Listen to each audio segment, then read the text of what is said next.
Praise lord. దేవునికి మహిమలు కలుగాక. మీకు అందరికీ యేసుక్రీస్తు నామంలో శుభవందనాలు తెలియజేస్తున్నాను. ఉదయకాల సమయమున దేవుని వాక్య భాగాన్ని మనము జ్ఞాపకం చేసుకుందాము. సామెతల గ్రంథము 14వ అధ్యాయము 26వ వచనాన్ని చదువుకుందాం. సామెతల గ్రంథము 14వ అధ్యాయము 26వ వచనాన్ని చదువుకుందాం. యెహోవా యందు భయభక్తులు కలిగినట్టు బహుధైర్యము పుట్టించును. ప్రేమంటి వల్లారా, మనం గమనిస్తున్నట్లయితే ఈ ఉదయకాల సమయంలో వాక్య భాగాన్ని మనము ధ్యానం చేసుకుంటున్నాము. ఈ మాటలు ఒకసారి ఆలోచిస్తాము. దేవుని యందు యెహోవా యందు భయభక్తులు కలిగి ఉంట. ఎప్పుడైతే యెహోవా యందు భయభక్తి కలిగి ఉంటామో బహు ధైర్యము పుట్టించునంట. బహుగా ధైర్యం పుట్టించును. దేవుని యందు భయభక్తులు లేకుండా ఈ లోకంలో ఇష్టానుసారంగా జీవిస్తే ఆ జీవితం ఎలా ఉంటుందంటే భయముతో కూడినట్టి జీవితం. ఎప్పుడు ఏమి జరుగుతుందా, ఎలా జరుగుతుందా, ఏది చేస్తామా, ఏది సాధిస్తామా అనే ఒక మరి అవగాహనంగా ఉంటారు భయము భక్తి లేని వాళ్ళు. ఇక్కడ మనం చూసినట్లయితే యెహోవా యందు భయభక్తులు కలిగి ఉండటం వలన బహుధైర్యము పుట్టిస్తుంది. యెహోవా యందు భయభక్తులు కలిగటం వలన బహుధైర్యం కలుగుతుంది. ఈ రోజుల్లో చాలామంది ఈ బహుధైర్యము లేక పిరికివారిగా లోకస్తులుగా జీవిస్తున్నట్టు వారు చేస్తే ఏమవుద్దో, జయం వస్తుందో రాదో, నష్టపోతానేమో, ఇంకా ఏదైనా పోగొట్టుకుంటానేమో, చివరికి నేనేమి పోగొట్టుకుంటానేమో అన్నట్లుగా చాలామంది ఫీల్ అవుతూ ఉంటారు. ఆలోచించినట్లయితే ఈ సమయంలో మనం గమనించినట్లయితే ఇక్కడ యెహోవా యందు భయభక్తులు కలిగి ఉండుట బహుధైర్యము పుట్టించును. బహుధైర్యము. మరి సౌలు రాజు యుద్ధం చేస్తున్నాడు. ఎవరితో అంటే ఫిలిష్తీయులు లాంటి శత్రువులతో యుద్ధం చేస్తున్నాడు. తన సైన్యమంతా కూడా యుద్ధంలో ఉన్నారు. యుద్ధానికి సిద్ధంగా ఉన్నారు. చేసేదానికి సమకూడి ఉన్నారు. అలాగే శత్రువులు లాంటి ఫిలిష్తీయులు కూడా వచ్చారు యుద్ధాన్ని చేయడానికి. వారు బారులు తీరున్నారు, వీరు బారులు తీరున్నారు. అక్కడ ఫిలిష్తీయుల పక్షం ఒకడు ఉన్నాడు. వాడు పేరు గొలియాతు. 6 మూల చాండ ఎత్తుగలిగినట్టు వాడు, బహు పరాక్రమం కలిగినట్టు వీరుడు అని చెప్పేవాడు తన గురించి చెప్పుకుంటూ ఒక మాట అంటున్నాడు. ఇశ్రాయేలుని చూసి, సౌలు రాజును చూసి, మీలో ఒకడు వచ్చి నాతో పోట్లాడండి, యుద్ధం చేయండి. మీరు గెలిస్తే నేను మీకు దాసులైపోతా, నేను కానీ గెలిస్తే మీరు నాకు దాసులు అయిపోవాలని చెప్పేసి వాడు ఛాలెంజ్ చేస్తూ దేవుణ్ణి అవమానపరుస్తూ, దేవుణ్ణి ధిక్కరిస్తూ, దేవుని మాటలని బాధ పెడుతున్నాడు, దేవుణ్ణి అవమానపరుస్తున్నాడు. ఇదంతా వింటున్నారు ఇశ్రాయేలీయులు, సౌలు రాజు, వీళ్ళంతా కూడా వింటూ ఉన్నారు. ఇంకా ఎంతోమంది ఆ యుద్ధానికి వచ్చినట్టు వాళ్ళు సూర్యులు వీరులు కూడా ఉన్నారు. వాళ్ళందరూ కూడా వింటూ ఉన్నారు. కానీ వాళ్ళు వింటున్నారే కానీ యుద్ధం చేయలేకున్నారు.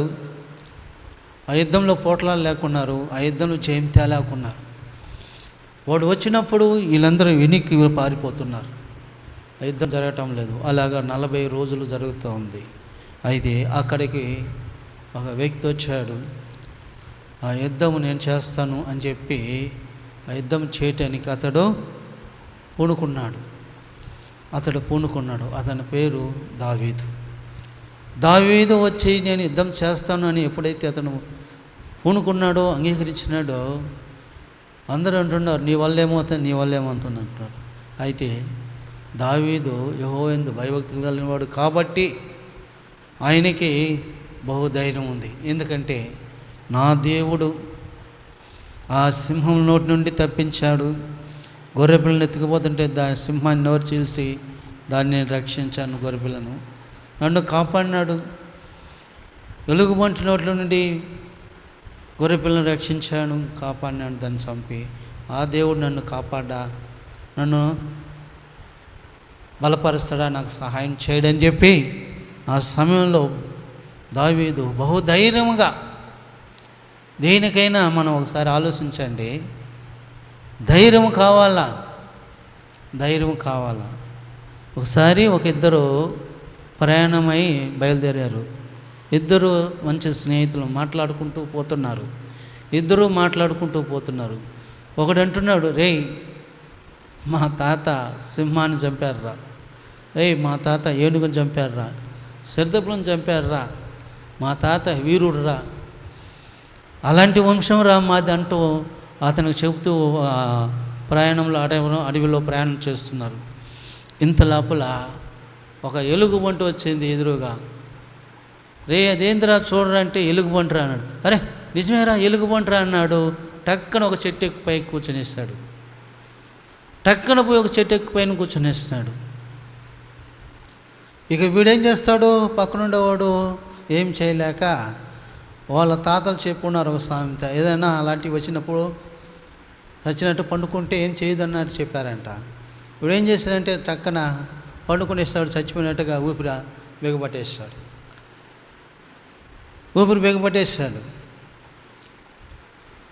ఇంత లోపల ఎలుగుబంటి వచ్చింది, వాడి చెట్టు సురిగింది, పండుకున్నాడు, చుట్టూ చూసింది, వెళ్ళిపోయింది. ఇక పైన ఉన్న వాడు చెట్టు మీద ఎలుగుబంటి సామాన్యంగా చెట్టు ఎక్కలేదు. చూసింది, వెళ్ళిపోయిన తర్వాత ఈ చెట్టు మీద వాడు కిందకు వచ్చి దిగి రే లేరా అన్నాడంట. వెళ్ళిపోయింది లేరా అన్నాడు. సరే వీళ్ళు లేచి అవునరా ఎలుగుబంటి నీ చెవులు ఏం చెప్పిందిరా, మాట్లాడుతున్నది కదా, నీ చెవులు ఏం చెప్పిందంటే ఇలాంటి పిరిగివాడితో స్నేహం చేయబాకరా అన్నదంట. ఇలాంటి పిరిగివాడితో స్నేహమో చేయబాక అని చెప్పిందంట. ఎవరు వెగుతూ ఉంటారు, నేను అంత ధైర్యశాలిని, అంత గొప్ప వ్యక్తిని, నేను ఏనుగుని చంపాను, పులిని చంపాను, నా అంత వీరుడు సూర్యుడు లేడని చెప్పి గొప్పలు చెప్పుకుంటుంటారు. అయితే ప్రేమేంటోలారా, యెహోవా యందు భయభక్తి కలిగి ఉంటే బహు ధైర్యం పుట్టిస్తుంది, బహు బలం పుట్టిస్తుంది.